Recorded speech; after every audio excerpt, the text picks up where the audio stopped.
por favor, feche os teus olhos assentados mesmos. E diga comigo: Senhor meu Deus, como eu sei que o Senhor tem sempre muito mais, por isso eu abro meu coração para receber mais de Ti. Vem tratar com a minha vida, de acordo com as minhas necessidades, que são perfeitamente conhecidas por Ti. Eu sei que o Senhor está tratando, não apenas comigo particularmente, mas com a Tua igreja, com a Tua obra. Eu sei que depois deste evento, depois deste seminário, a igreja quadrangular em Sergipe, que já é uma bênção, será mais abençoada ainda, será uma igreja mais saudável ainda, pronta para lutar, guerrear, saqueando o inferno, povoando o céu, ganhando almas para o Senhor, em nome de Jesus. Amém, amém. Graças a Deus, graças a Deus. Falar sobre lealdade realmente é um grande desafio. Como bem disse o pastor Marcos no início da sua palavra, é um tema tremendamente importante, de altíssima relevância para todo ser humano.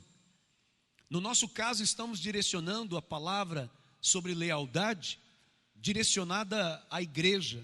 Mas essa é a palavra que deve ser anunciada, deve ser pregada em todos os lugares, essa é a verdade. Em todos os ambientes, dentro de casa, na família, no trabalho, onde você estuda, por onde você anda, em todos os lugares, esse tema deveria ser mais e mais difundido, trabalhado, porque é uma necessidade para as nossas vidas, é uma necessidade para o sucesso de um ser humano, é a necessidade para o sucesso de qualquer coisa que a gente queira realizar. Amém? E eu gostaria de tentar fazer algo que eu sei que não é fácil, mas tentar explicar rapidamente, antes da gente iniciar os pontos que temos para tratar, sobre o que é a tal da lealdade. Porque geralmente existe uma facilidade de nós confundirmos a lealdade com a fidelidade. E as duas coisas são muito boas e são maravilhosas, mas elas são diferentes. E talvez uma das maneiras mais fáceis da gente entender isso seja através do seguinte exemplo. A fidelidade é quando uma pessoa faz um acordo com a outra e estabelece regras nesse acordo. E os dois apertam a mão. E agora os dois estão combinados e tratados em relação a essa fidelidade que um vai ter para com o outro. Isso é uma fidelidade. É um acordo que foi firmado e você pretende ser fiel a essa regra, a esse acordo, a esse tratado que foi estabelecido. A lealdade, ela vai além disso, porque ela não está baseada especificamente tão somente em regras que tenham sido tratadas, seja por conversa ou escritas ou descritas. Não, a lealdade é algo que ela se manifesta no interior de cada um a partir da sua própria moral. Tanto que a lealdade é uma coisa tão interessante que você pode descobrir que uma pessoa é leal com você muito tempo depois que ela já está sendo leal com você. Num determinado momento, num fato, ou numa coisa que alguém vem e te conta de um episódio que ocorreu em relação àquela pessoa, talvez essa pessoa nem seja tão próxima de você, talvez você não saiba nem o nome direito dela, mas essa pessoa, ela foi leal com você. Me desculpe, quem prega depois sempre pega carona na primeira mensagem, mas ela foi fiel com você nos bastidores, ela foi fiel com você distante dos seus olhos, quando você não estava vendo, você não estava nem sabendo, e essa pessoa estava lhe defendendo sua causa, defendendo seus pensamentos, defendendo sua visão, defendendo você como pessoa, como líder, como amigo, como companheiro. A lealdade é isso. Uma pessoa, ela é capaz de ser fiel e não ser leal, porque ela é fiel a uma regra que foi estabelecida, mas daqui a pouco, como se ela fosse um excelente advogado, ela fica tentando encontrar alguma cláusula onde ela possa quebrar aquele trato que foi feito. Não é assim quando você faz um contrato de alguma coisa? Você aluga uma casa, você aluga um salão até para a própria igreja, E daqui a pouco você precisa sair antes do tempo e você pega o contrato para ver se tem alguma cláusula que lhe ajude a sair sem pagar a rescisão do contrato. Não tem isso? Ou seja, você quer continuar sendo fiel, mas você está encontrando, procurando, arrumando uma forma de pular fora daquele compromisso. Porque você tem apenas fidelidade, a lealdade não. A lealdade ela não vai procurar isso, ela vai usar até do próprio bom senso para perceber se mesmo ela tendo direito ou não, ela deve ou não abrir mão de um trato, de um contrato, de um acordo. Porque ela está relacionada com o caráter, ela está relacionada com a sua moral. Portanto, ela é algo que vai muito mais longe, é algo muito mais profundo. E assim eu começo, dividindo em 3 itens o que eu quero falar com você. Depois dessa visão de lealdade, eu começo lhe dizendo assim: a lealdade é precedida pelo amor. Para você que vai anotar, anote isso. A lealdade, ela é precedida pelo amor. Ou seja, se eu tiver amor, eu terei lealdade por esse objeto do meu amor, por essa pessoa amada por mim. Eu serei leal a ela porque eu a amo. Vamos ver o que diz a palavra de Deus a respeito disso? Abra a sua Bíblia, ou melhor, eu até combinei algo com o Patrick ali, para você só anotar os versículos, porque eu vou ler muitos versículos e eu não quero que você se distraia procurando. Você só vai anotar e nós vamos colocar os versículos para você ler, para você acompanhar aqui no telão, tá certo? O que nós vamos ler se encontra no Evangelho de João, no capítulo 21, dos versículos 15 ao 17. João, capítulo 21, versículos 15 ao 17. E diz assim: depois de comerem, Jesus perguntou a Simão Pedro: Simão, filho de João, você me ama mais do que estes? Disse ele: sim, Senhor, tu sabes que te amo. Disse Jesus: cuide dos meus cordeiros. Novamente Jesus disse: Simão, filho de João, você me ama? Ele respondeu: sim, Senhor, tu sabes que te amo. Disse Jesus: pastorei as minhas ovelhas. Pela 3ª vez ele lhe disse: Simão, filho de João, você me ama? Pedro ficou magoado por Jesus lhe ter perguntado pela 3ª vez: você me ama? Ele disse: Senhor, tu sabes todas as coisas e sabes que te amo. Disse-lhe Jesus: cuide das minhas ovelhas. Pedro tinha falhado com Jesus. Pedro tinha negado o Senhor Jesus. Seguiu Jesus de longe. Disse que não fazia parte daquele grupo que andava com Jesus. Mentiu. Negou 3 vezes. E agora quando Jesus o encontra, em nenhum momento, Jesus pergunta para Pedro o que talvez qualquer um de nós perguntaríamos: por que você fez isso? Talvez essa seria a nossa primeira pergunta. Pedro, por que você fez isso? Pedro, como é que você fez isso? Ou talvez jogaria na cara dele: você não disse, rapaz, que estava disposto a morrer por mim se fosse preciso? Você não disse que você me amava mais do que todo mundo, que podia todo mundo me abandonar, mas você jamais iria me abandonar? Você perceba que Jesus não fez isso. Jesus era prático demais. Ele gostava de ir naquilo que de fato interessava. E por isso ele chega com Pedro e diz assim: você me ama? E de novo: Pedro, você me ama? E de novo: Pedro, você me ama? Sabe por quê? Porque Jesus sabia que se Pedro de verdade o amasse, Pedro seria leal. Por isso Jesus não questionou com ele: você está arrependido? Por que você fez isso? Como é que você faz uma coisa dessa? Que papelão, que coisa feia. Jesus não fez nada disso. Jesus foi para o principal. Jesus questionou se ele o amava. E sabe por que ele disse: se você me ama, cuide dos meus cordeiros. Se você me ama, apacente as minhas ovelhas. Sabe por quê? Porque se Pedro de verdade o amava, então Pedro amaria as coisas que Jesus amava. A pessoa, quando ela é leal, ela consegue entender a importância da visão do outro. Ele consegue perceber a importância das coisas para quem ele é leal. E ele se torna também uma pessoa apaixonada pela mesma coisa. Foi isso que Jesus fez com Pedro. Esse foi o trabalho de Jesus com Pedro. Jesus precisava de Pedro para que ele se tornasse o líder da igreja primitiva. Mas ele não podia colocar como líder da igreja primitiva um homem desleal, um homem que falhava, um homem que na hora que era apertado, na hora da luta, na hora da dificuldade, ele abria, ele fugia, ele mentia. E como trabalhar isso? Sabe o que a gente descobre? Que não dá para você colocar uma pessoa sentadinha diante de você e ficar falando assim: seja leal, viu? Você tem que ser leal. Ó, você tem que ser leal, hein? Ó, seja leal, hein? Não funciona. Eu preciso conquistar o amor dessa pessoa. Porque se essa pessoa me amar, então essa pessoa será leal a mim. É isso que a palavra de Deus nos ensina nessa atitude. E agora, o Pedro que amava Jesus chega diante do Sinédrio, e o Sinédrio diz assim: olha, nós não vamos matar vocês agora não, foi só uma prisão aí para dar um susto, mas vocês me façam uma coisa, hein? Vocês parem de falar desse Jesus. E Pedro responde: mais nos importa obedecer a Deus do que aos homens. Por que Pedro consegue agora dar essa resposta?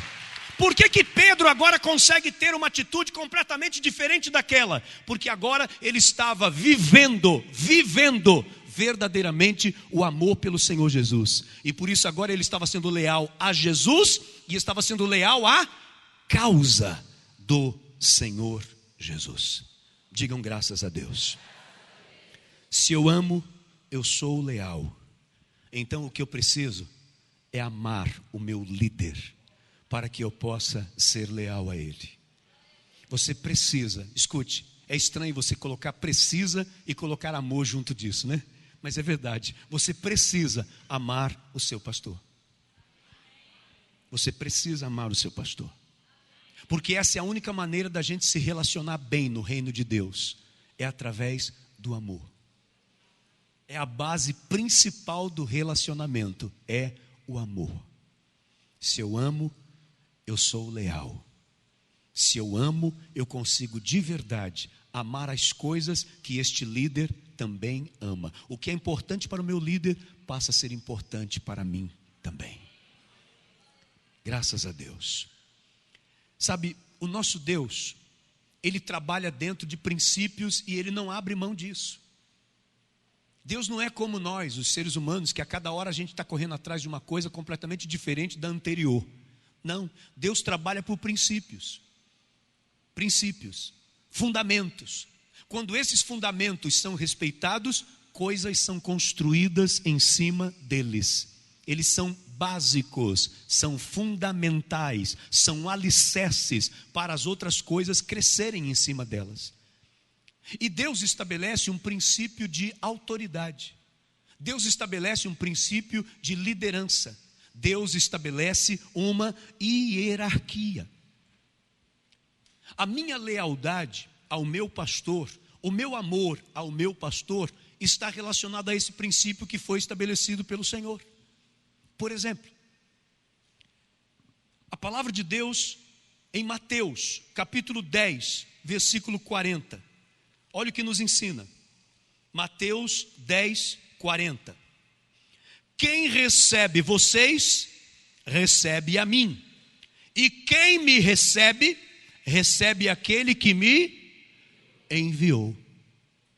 Portanto, o seu pastor é um enviado de Deus para a sua igreja.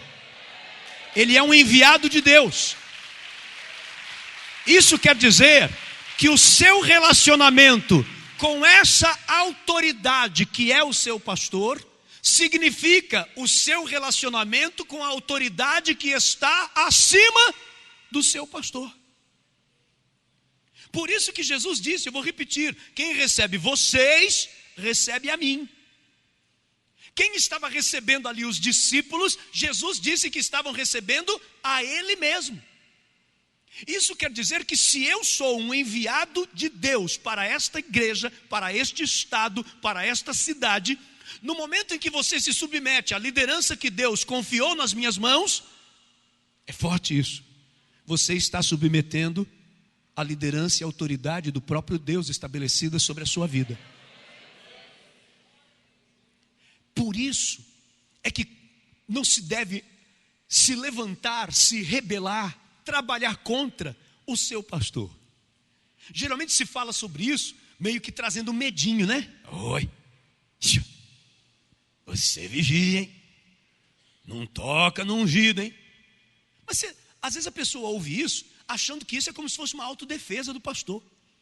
Às vezes a pessoa ouve isso achando que Deus está falando sobre uma proteçãozinha que Ele coloca sobre o pastor, e aí para assustar o povo, oi, não toca no meu ungido, não mexe com o pastor. A questão não é o pastor, não é a pessoa, não é a pessoa. A questão é que essa pessoa estará quebrando uma cadeia de autoridade. Ela estará quebrando uma cadeia de hierarquia estabelecida pelo Senhor, e vai virar bagunça, vai virar confusão no momento que isso acontecer, porque essa pessoa está mexendo com uma autoridade, um planejamento que foi estabelecido pelo próprio Deus.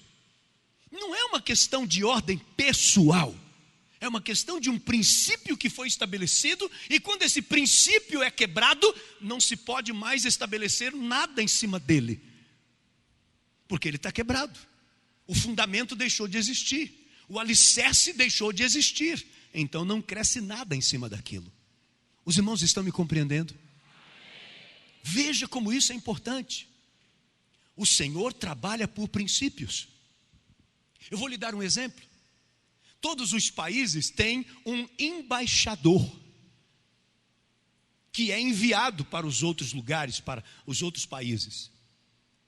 Se nós enviamos um embaixador do Brasil para os Estados Unidos, e se esse nosso embaixador for maltratado nos Estados Unidos, o problema não é pessoal.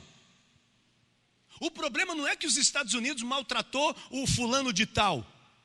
O problema é que naquele momento os Estados Unidos desrespeitou o Brasil, desrespeitou uma nação, porque aquela pessoa que está ali está representando um governo, está representando uma nação. Tanto que quando o Brasil tem problema com algum outro país, a maneira dele dizer que está magoado com aquele país, sabe qual é a maneira? Ele traz de volta o seu embaixador. Ele traz uma pessoa embora para mostrar que o país inteiro, o governo daquele país, não está aprovando aquela atitude. Você está percebendo? Portanto, no momento em que uma autoridade estabelecida por Deus foi instituída num lugar, no momento em que você se rebela contra essa autoridade, no momento em que você se levanta contra essa autoridade, você está se levantando contra o que aquela autoridade representa. Sabe um policial que está fardado no exercício da sua função? Se você chegar com ele e desacatá-lo, você pode ir preso. Mas o problema não é que você desacatou ali uma pessoa, você desacatou aquilo que ele representa. Ele representa naquele momento o governador. O governador é o chefe dele. O governador é a autoridade sobre aquela polícia que está ali. Naquele momento é como se você estivesse desacatando o próprio governador. Por isso que você vai preso. Se aquela pessoa tirar a farda, você pode xingar ela que não vai te dar nada. No máximo ela vai ficar chateada com você, magoada. Mas se ela estiver fardada, ela está representando um estado. Ela está representando uma autoridade maior. Então você não pode desacatar aquela pessoa. Está vendo como fica mais fácil de entender? É assim que funciona em relação ao pastor. Os grandes homens de Deus perceberam isso, gente. Olha o que diz a palavra de Deus em 1 Samuel capítulo 24, dos versículos 1 ao 7. 1 Samuel capítulo 24, dos versículos 1 ao 7.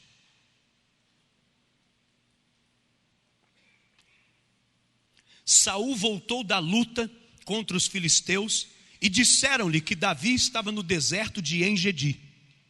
Então Saul tomou 3.000 de seus melhores soldados de todo Israel e partiu à procura de Davi e seus homens, perto dos rochedos dos bodes selvagens. Ele foi aos currais de ovelhas que ficavam junto ao caminho. Havia ali uma caverna, e Saul entrou nela para fazer suas necessidades. Davi e seus soldados estavam bem no fundo da caverna. Eles disseram: este é o dia sobre o qual o Senhor lhe falou. Entregarei nas suas mãos o seu inimigo, para que você faça com ele o que quiser. Então Davi foi com muito cuidado e cortou uma ponta do manto de Saul, sem que este percebesse. Mas Davi sentiu bater-lhe o coração de remorso por ter cortado uma ponta do manto de Saul. E então disse a seus soldados: que o Senhor me livre de fazer tal coisa a meu senhor, de erguer a mão contra ele, pois é o ungido do Senhor. Com essas palavras, Davi repreendeu os soldados e não permitiu que atacassem Saul. E este saiu da caverna e seguiu seu caminho. Gente, Davi já tinha a promessa de Deus de que ele seria o rei. Davi estava sendo perseguido injustamente por causa do ciúme, por causa da loucura de Saul. Se ele tirasse a vida de Saul ali, ele teria a aprovação de todo mundo. Ninguém ia dizer que ele estava errado. Legítima defesa. Antes que ele me mate, eu o mato. Ele está vindo atrás de mim, querendo me matar sem razão. Os homens estão do meu lado. Os próprios soldados de Saul seriam os primeiros a apoiar Davi. Tanto que muito mais tarde, quando Davi se tornou rei, até os seus inimigos chegaram com ele e falaram assim: nós sabemos que quem dava as vitórias aí para Israel era você, mesmo quando Saul estava vivo. Então as pessoas já reconheciam a autoridade dele, que ele era um grande guerreiro, que ele era um homem escolhido para fazer o que fazia. Daria tudo certo. Ele teria a aprovação de todo mundo. Mas ele não teria a aprovação de Deus. Porque Saul, com todos os erros dele, ele tinha sido escolhido por Deus para estar onde ele estava. Portanto, a cadeia de autoridades. Até aquele momento, Saul continuava sendo a autoridade. E por isso Davi se arrependeu só de ter cortado a ponta do manto. Ele não arranhou a pele de Saul. E Davi já se arrependeu de ter feito isso. Você entende por que este era o homem que Deus dizia: este é o homem segundo o meu coração? Porque era um homem que entendia o funcionamento das coisas de Deus. Ele sabia que ele traria maldição para a sua própria vida. Esse é o Davi. Vamos agora ver uma atitude do Davi do Novo Testamento. Você sabe quem é o Davi do Novo Testamento? Hein? Eu costumo sempre brincar com isso. Paulo. Para mim, Davi é o Paulo do Velho Testamento, e Paulo é o Davi do Novo Testamento, porque os dois são muito parecidos nas suas atitudes. Então veja só essa situação de Paulo.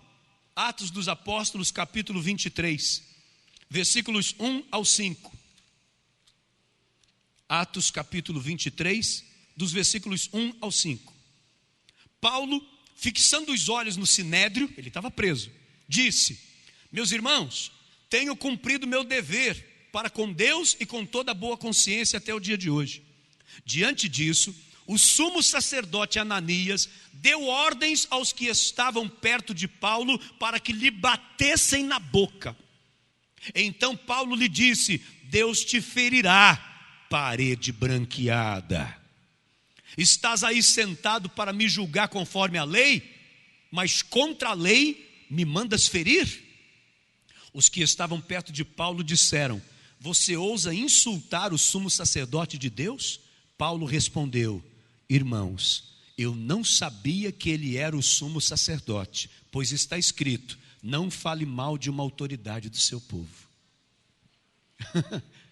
O cara acabou de receber uma pancada na boca de um homem que estava naquele momento cometendo abuso de autoridade, um homem que estava errado na sua atitude, errado nas suas decisões, mas Paulo se arrependeu de ter falado dessa forma com ele, porque ele era o sumo sacerdote e Paulo não tinha reconhecido. Os historiadores chegam até a dizer que isso daqui mostra que Paulo era um homem com a vista fraca e por isso não conseguiu identificar a vestimenta do sumo sacerdote. Outros defendem, dizendo que talvez várias pessoas estavam sentando naquela cadeira e ele se confundiu e não sabia quem era. Enfim, o que importa é que no momento em que disseram para ele que quem tinha tomado aquela decisão tinha sido o sumo sacerdote, ele se desculpa. Irmãos, eu não sabia que era o sumo sacerdote, senão não teria falado dessa forma. Porque está escrito que não se deve falar assim como autoridade. Você está percebendo? Homens de Deus que reconheceram a importância de respeitar a autoridade, de ser leal a uma autoridade.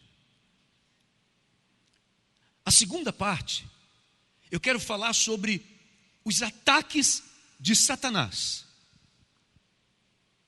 Os ataques de Satanás. Gente, Satanás,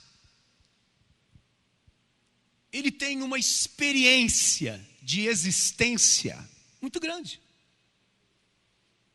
Costuma-se brincar dizendo assim: fulano é velho, hein? Aí a pessoa fala: velha é a terra. E o diabo que existe antes dela? Imagine a experiência. Imagine tudo que ele consegue observar do ser humano para trabalhar contra o próprio ser humano. Então tem uma coisa que o diabo já deve ter percebido: que todas as vezes que a igreja passa por algum desafio externo, a igreja se fortalece, gente. Quando a igreja é perseguida, mexe com a gente para ver. Irmãos, povo lá de fora estão se levantando contra nós, mas nós somos os escolhidos do Senhor. Meu Deus do céu, a igreja fica inflamada. Vamos orar, estende a mão. Todo mundo estende a mão e parece que você já vê sair raio das mãos, destruindo todos os males que vêm externamente. O diabo sabe que usar as coisas de fora contra a igreja, ele está dando um tiro nas garras dele, nas patas dele, porque ele sabe que isso é bom para a igreja. Você sabe por que o evangelho, no início, ele teve o alastramento que ele teve? Porque a igreja foi perseguida. Estava as 1000 maravilhas em Jerusalém, mas a coisa ia ficar só dentro de Jerusalém. Aí no capítulo 8 de Atos, a Bíblia diz que veio uma grande perseguição sobre a igreja. Aliás, através de quem mesmo? Através de Paulo, Saulo ainda, né? E aí a Bíblia diz que o povo teve que se dispersar. E aí, Atos capítulo 8, versículo 4, diz que todas as pessoas, da maneira como eles estavam sendo dispersos, por onde eles iam passando, eles iam anunciando o evangelho do Senhor, iam pregando a palavra de Deus. E foi assim que a igreja cresceu, no meio da perseguição. Toda vez que o diabo faz isso, a igreja cresce.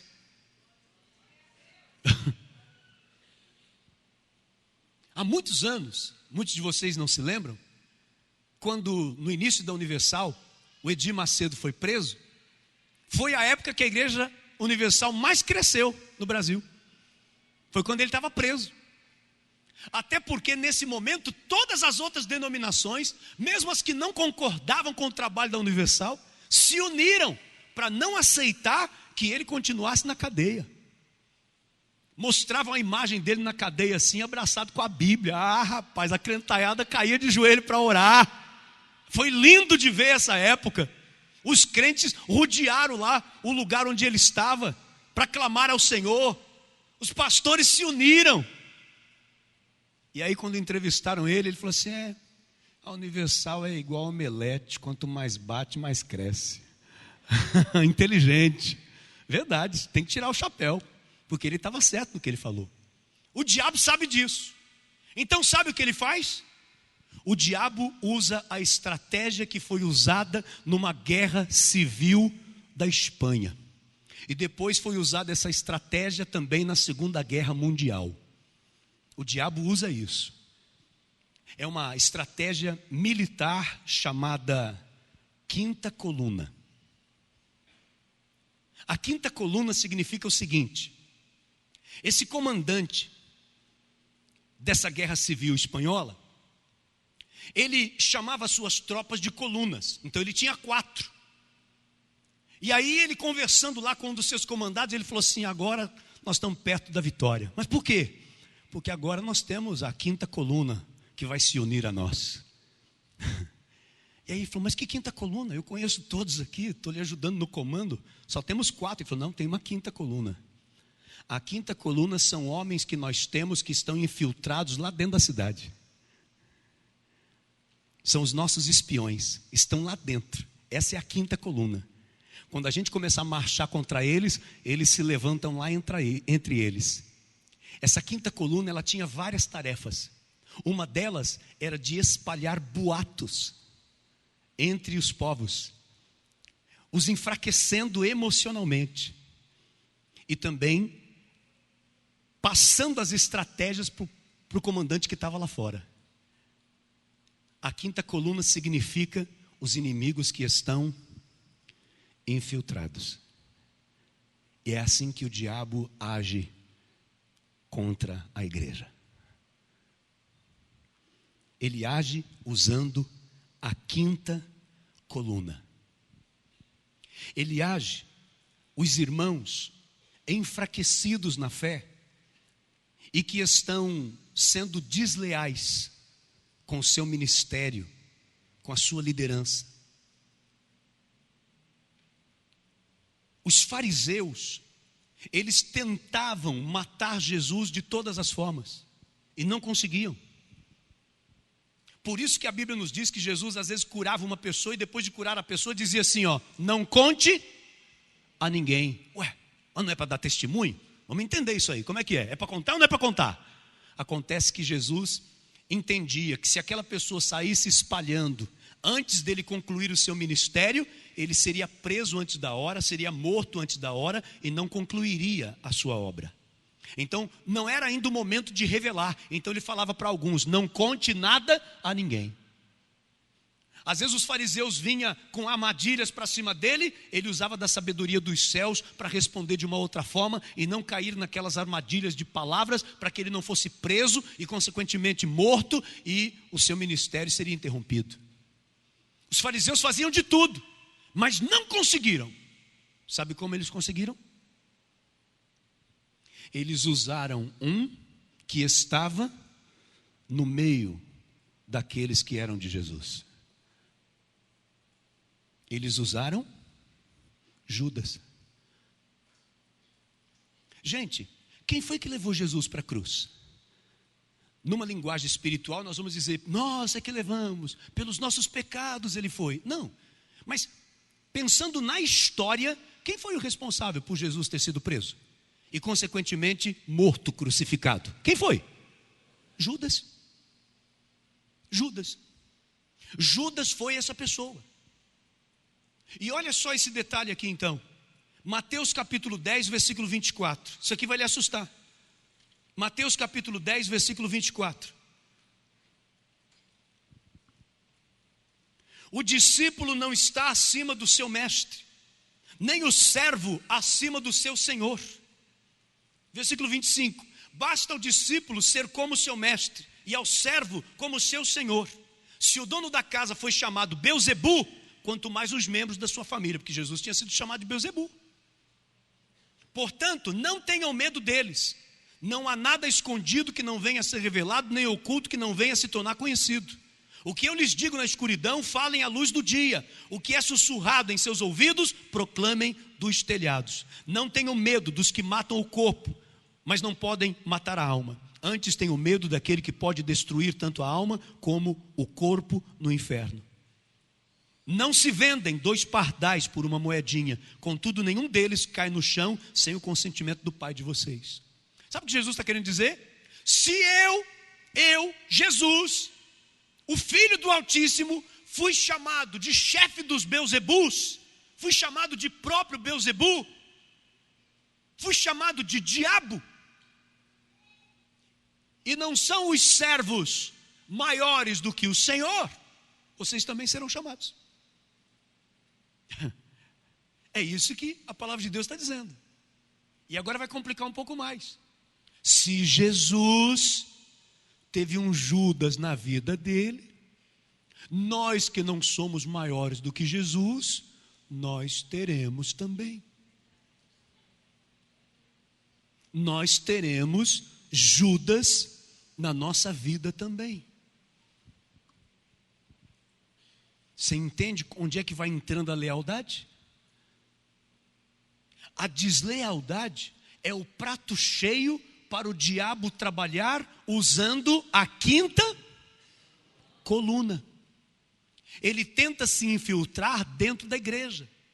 E tem gente que imagina assim: ele vai pegar uma pessoa que é do mal, que é uma pessoa lá de fora, que não entregou a vida para ele, uma pessoa que é dele, uma pessoa perturbada, endemoniada, e vai colocar dentro da igreja. Não, ele não faz isso. Ele vai usar os que estão dentro da igreja e estão dando lugar à deslealdade. Através da deslealdade dessa pessoa é que o diabo vai conseguir trabalhar contra aquela igreja. Foi através da deslealdade de Judas que o diabo conseguiu trabalhar contra Jesus. E Judas, ele estava ali e ninguém percebia nada dele não. Ou você acha que Judas já sabia que ele era Judas? Esse Judas, você acha que ele já sabia? Não. Eu estou aqui, mas estou pronto para enganar. Não. Ele era um discípulo como os outros, bem intencionado como todos os demais, mas permitiu que a deslealdade tomasse conta do seu coração. Por isso que a palavra de Deus em Efésios, no capítulo 4, no versículo 27, Efésios 4, 27, diz assim: e não deem lugar ao diabo. Paulo está falando isso com quem, gente? Com quem, gente? Ele está falando com crente. Paulo não está falando isso aqui para as pessoas do mundo, não. Ele está falando para os de dentro da igreja. Não deem lugar ao diabo. Portanto, em que momento uma pessoa começa a dar lugar ao diabo? Das formas mais sutis. É quando você começa com uma conversinha contra a liderança. É quando você aceita que alguém lhe procure para falar da liderança. Você está permitindo, você não percebe, mas nesse momento, olha que terrível, nesse momento você, sim, está sendo usado pelo diabo. Você está sendo usado como quinta coluna. Você está permitindo que o diabo aterrize. Ele fica sobrevoando sobre as nossas vidas. Pedro nos diz que ele anda ao nosso derredor, rugindo como se fosse um leão, esperando o quê, gente? Oportunidade para que possa nos tragar. Que oportunidade é essa? Vou te dizer, faça uma rodinha de crente para falar mal de pastor. Nesse exato momento, você está dando oportunidade para que o diabo possa lhe tragar. E entrar dentro de uma denominação e arrasar com uma igreja. Ele não conseguiu através daqueles que vêm do lado de fora, porque esse estrago ele é terrível. Você não se espanta, você não fica tão escandalizado, você não fica tão frágil, você não fica tão triste quando uma pessoa de fora, um estranho, se levanta contra você. Você não fica. Pelo contrário, isso até te fortalece. Nós até temos algumas frases que começamos a usar nessas horas e começamos a dizer: é isso mesmo, não se joga pedra na árvore que não dá fruto. É isso mesmo, pode jogar pedra. A gente até se fortalece. Vai jogando pedra, porque com as pedras que você jogar, farei um castelo. Mas quando essas pedras vêm dos de dentro da nossa casa, isso nos pega de surpresa. isso nos arrasa. E o diabo sabe disso. Esse é o pior momento. É quando dentro de uma família um filho levanta contra um pai. Quando um irmão de sangue se levanta contra você. Quando um marido se levanta contra a mulher. Quando a mulher se levanta contra o marido. Esse é o pior momento de uma família. Não é diferente dentro de uma igreja. Quando alguém de fora vem e fala mal de uma liderança, é compreensível. Já estivemos do outro lado, sabemos como é isso. Mas quando um de dentro da própria casa se levanta, quando um da própria igreja se levanta, isso mexe com a estrutura de qualquer liderança. Pode ser um baita líder, ele vai chorar, ele vai se abalar, porque é um ser humano. E porque infelizmente essa ação, por mais que a gente seja avisado, a gente não espera. A gente não espera.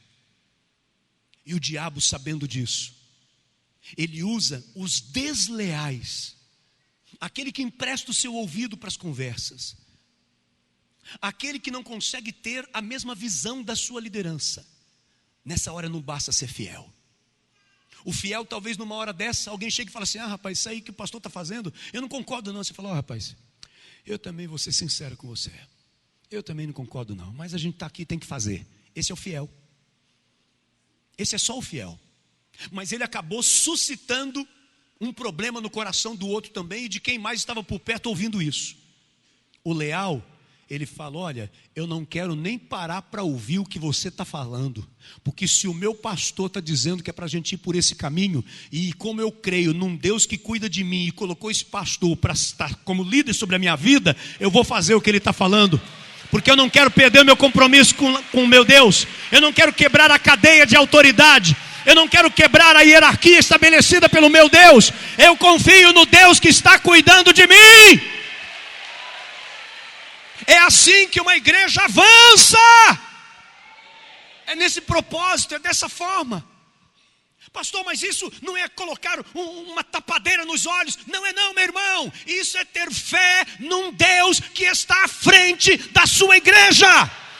Isso é ter a convicção de que o cabeça da igreja é Jesus. E quando essa liderança não estiver de acordo com a vontade do Altíssimo, Ele tira, porque a obra é dele, não é sua, não é minha. Ele vai cuidar.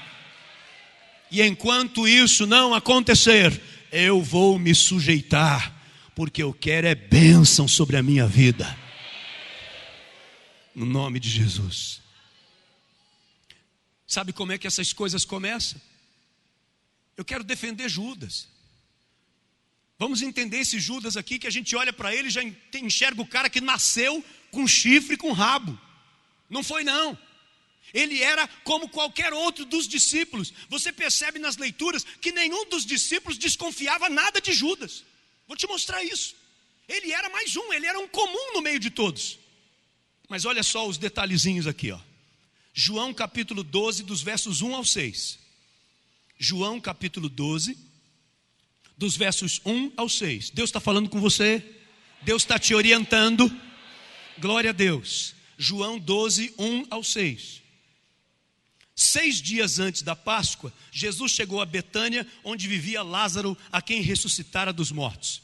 Ali prepararam um jantar para Jesus. Marta servia, enquanto Lázaro estava à mesa com ele. Então Maria pegou um frasco de nardo puro, que era um perfume caro, derramou-o sobre os pés de Jesus e os enxugou com seus cabelos. E a casa encheu-se com a fragrância do perfume. Mas um dos discípulos, Judas Iscariotes, que mais tarde iria traí-lo, fez uma objeção. Por que este perfume não foi vendido e o dinheiro dado aos pobres? Seriam 300 denários. Ele não falou isso por se interessar pelos pobres, mas porque era ladrão.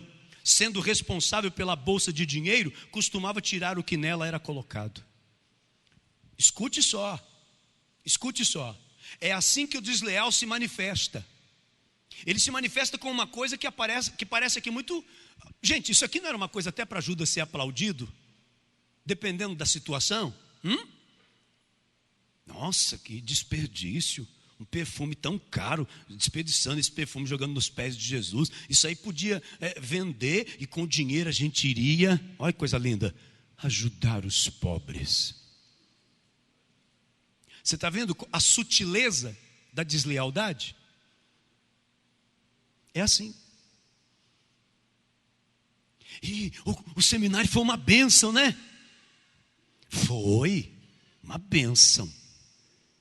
Mas não sei, tem hora que eu acho que tem umas coisas assim meio desnecessárias, né? Contratar luz. Sei. Um negócio meio, parece show. Eu acho que para Deus, porque Deus é luz.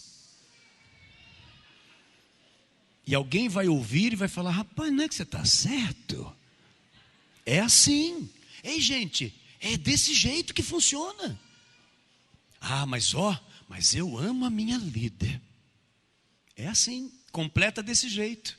Não, eu estou falando isso, mas por favor, viu? Não me entenda mal. Pastor Luiz, é uma benção, uma benção.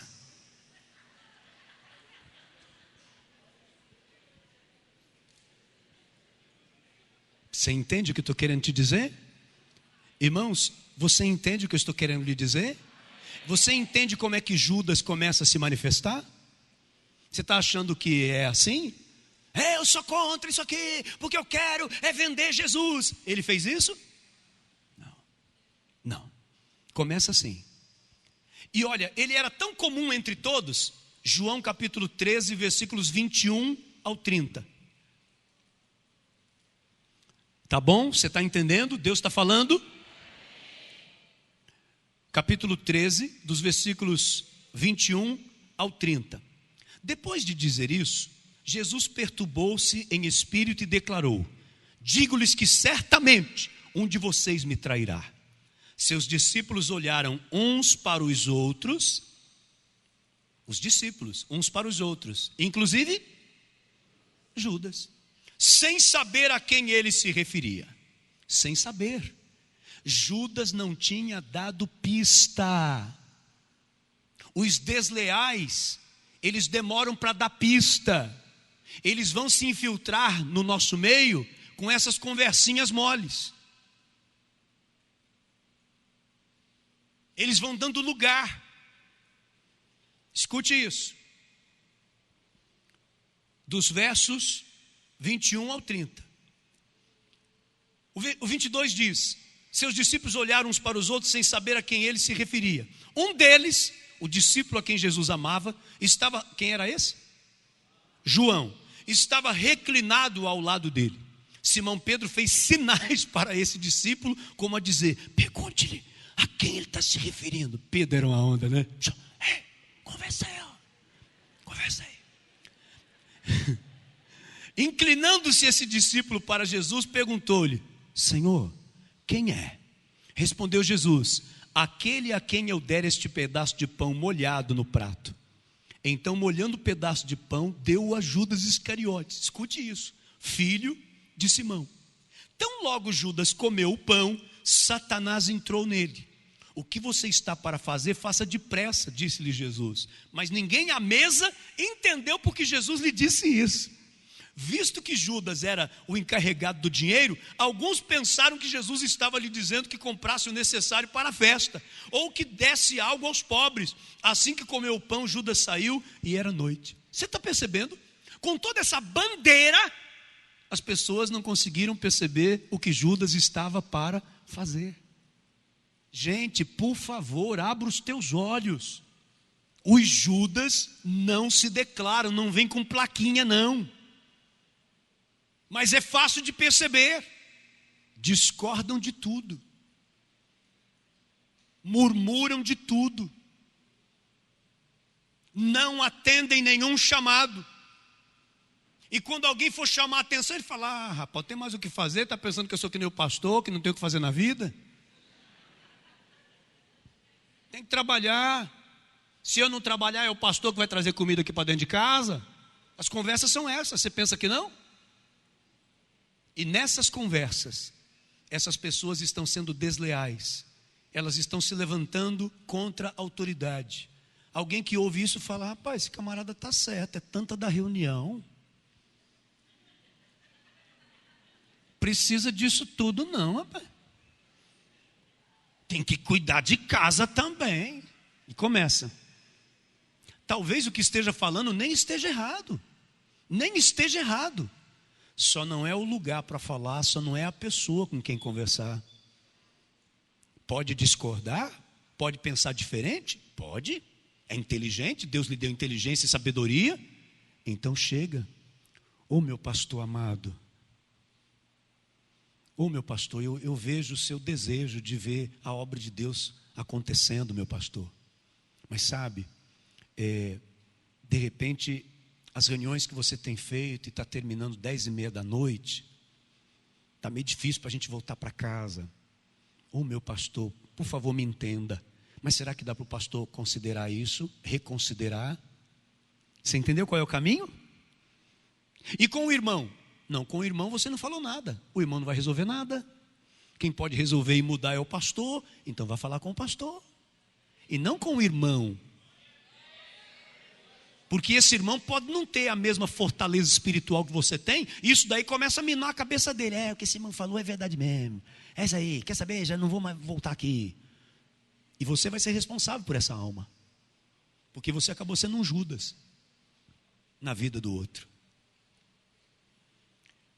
Mateus capítulo 26, versos 14 ao 16. Gente, eu tenho que falar tudo que tem para falar aqui. E está no final, viu? Mas receba em nome do Senhor Jesus Cristo. Mateus capítulo 26, versos 14 ao 16. Então um dos 12, chamado Judas Iscariotes, dirigiu-se aos chefes dos sacerdotes e lhes perguntou: o que me darão se eu entregar a vocês? E lhe fixaram o preço, 30 moedas de prata. Desse momento em diante, Judas passou a procurar uma oportunidade para entregá-lo. Existem crentes dentro da igreja que eles só ficam procurando uma oportunidade para dar o golpe de misericórdia sobre a sua liderança. Eles não estão observando sua liderança no sentido de ser bênção, de ajudar, de cooperar, de entender, de ajudar. Eles estão observando para encontrar as falhas. Igualzinho os fariseus faziam com Jesus. Eles iam ouvir Jesus, não para aprender com Jesus, mas para saber se tinha alguma coisa que eles podiam pegar e acusar Jesus. É assim que muitas pessoas lidam com as lideranças. Eu quero encerrar essa parte, antes de ir para a última, que é a conclusão ao mesmo tempo. Eu quero encerrar lhe dizendo uma coisa muito difícil de dizer. E só com entendimento de fato espiritual a gente pode receber essa palavra que eu vou dizer. Qualquer um de nós que estamos aqui temos potencial para ser Judas.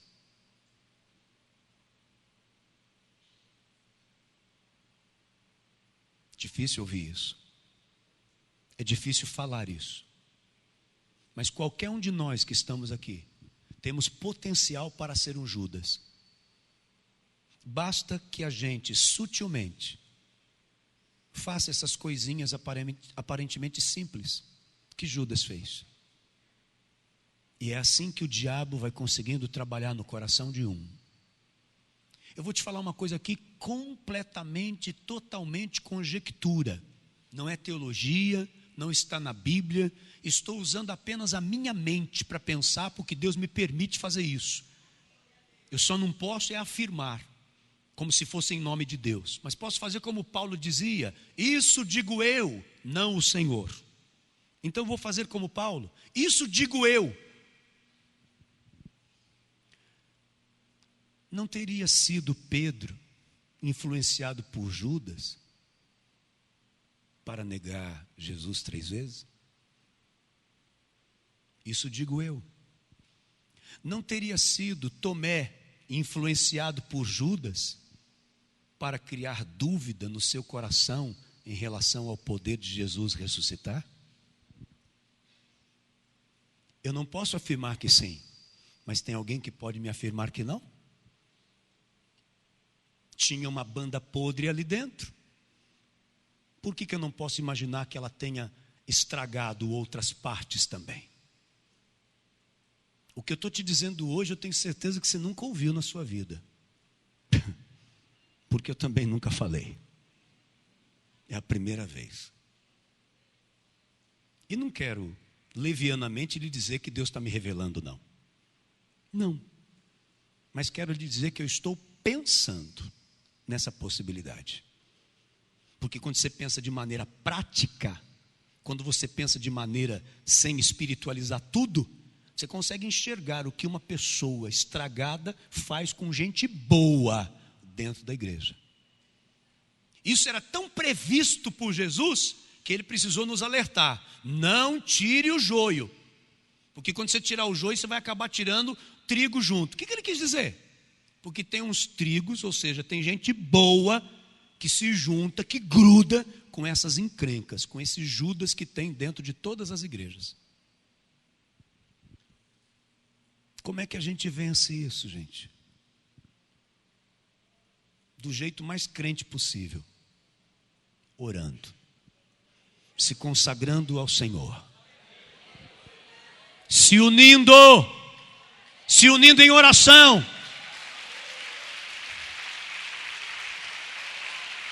Até que os Judas não encontrem mais lugar para eles.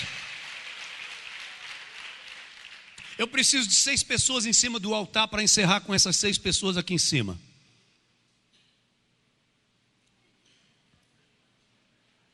Seis pessoas. 1, 2, 3, 4, 5, 6. Amém. Fiquem aqui atrás de mim, por favor, essas 6 pessoas. O último item dessa palavra: devemos estar fechados com a nossa liderança.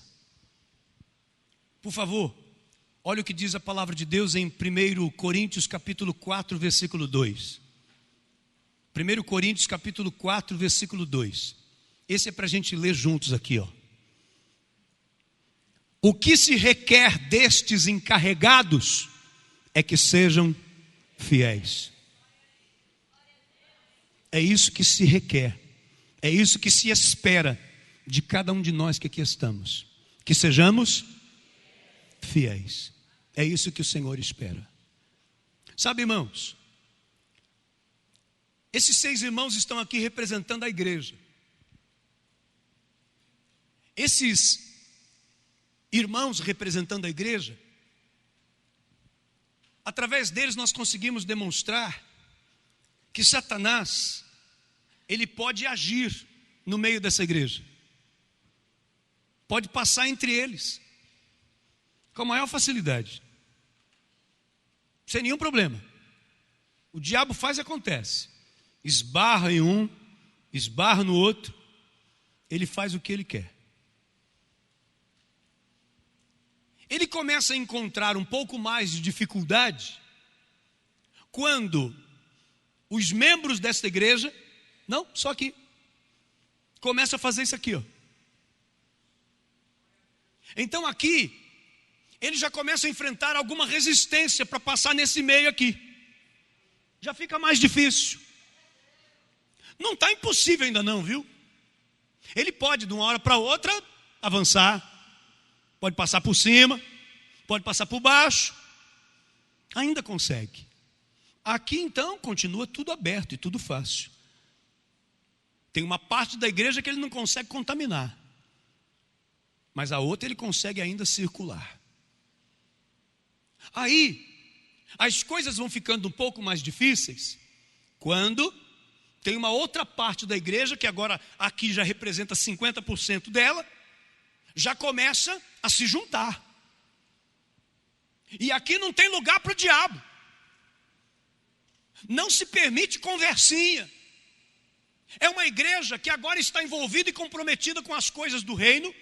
Como elas estão comprometidas com o seu pastor, elas estão dentro da visão desse pastor e tem muito trabalho para fazer. Então aqui o diabo não se encosta. Aqui o diabo não cresce, não se cria. Mas ainda tem uma outra parte da igreja que ainda, sabe, ainda dá brecha. Com esse daqui chega e ainda conversa alguma coisa e ele escuta. Com essa daqui ela fala e ela também ouve, até concorda, até aumenta, até enxerga alguma coisa que o outro que veio falar nem tinha visto e ela também já aumenta. Até que vai chegando um momento que uma palavra, uma mensagem como essa, um seminário como esse, poxa, como Deus é especial. Ele tinha que trazer uma palavra como essa para a igreja quadrangular de Sergipe, através do diaconato da igreja. Justo diaconato. Justo diaconato. Aqueles que foram separados para estar ao lado do pastor, para ser os verdadeiros companheiros do pastor. Não podia ser de outro jeito. O que vocês estão soltando a mão aí? Não dá tempo às vezes nem para aplaudir. A igreja às vezes não tem que parar nem para festejar. Vamos fazer um piquenique. É melhor orar. Vamos fazer uma caravana. Vamos para o rio não sei de onde. É melhor orar. É melhor. Mas aí a outra parte da igreja começa a entender. Aqui, ó. Olha aí que bênção.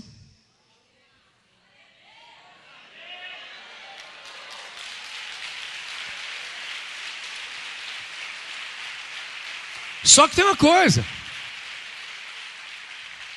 E se eu te falar que isso aqui não é uma igreja que está no ponto? Não está não, irmãos. Isso aqui está bom, está melhorando. Sabe? Bom. Não está. Mas está bom. Tá? Aqui ainda tem uns espaçozinhos, né? Não dá para atravessar aqui, mas ó meu carão aqui, ó. Olha eu aqui. Tá vendo? Olha eu, ainda estou por aqui. Né? Ainda dá para ir chegando. O segredo mesmo, gente, para que a coisa melhore,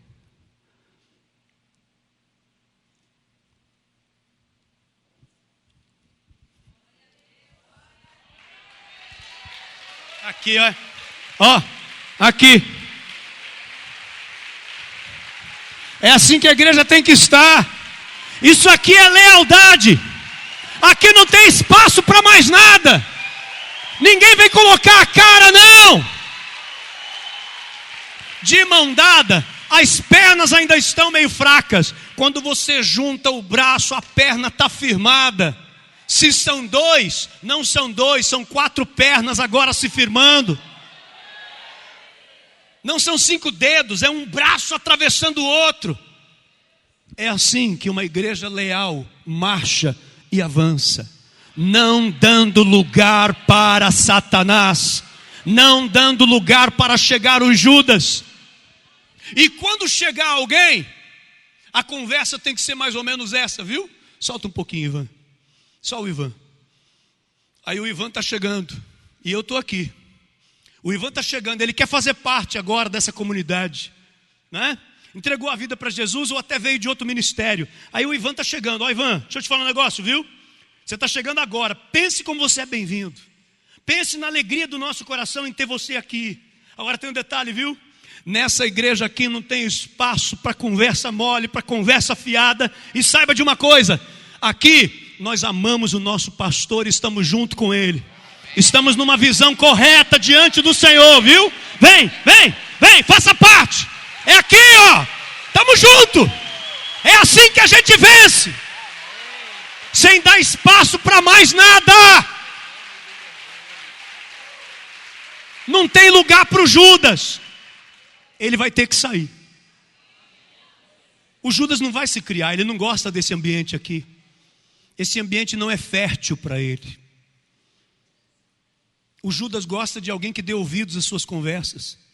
Esse povo aqui não dá ouvidos às conversas fiadas de Judas.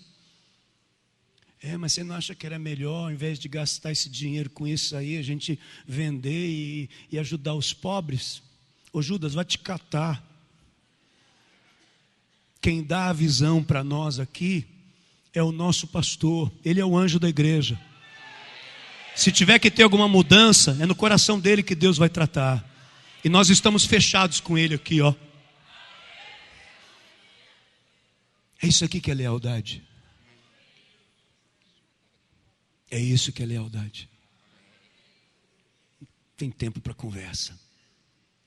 Não tem tempo para besteira, para coisa pequena. No nome de Jesus. Amém. Amém. Amém. Diga aí para o teu irmão: eu amo meu pastor. Diga aí: eu defendo a autoridade que Deus concedeu a ele.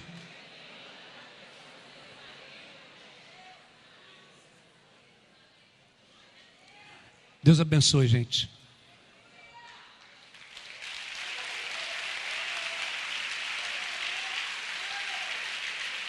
Fique em pé. Aplauda o Senhor. Aplauda bem forte o Senhor.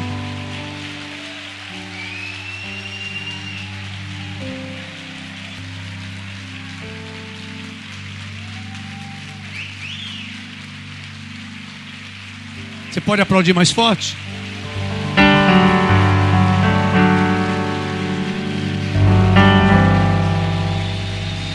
Glória a Deus. Glória a Deus.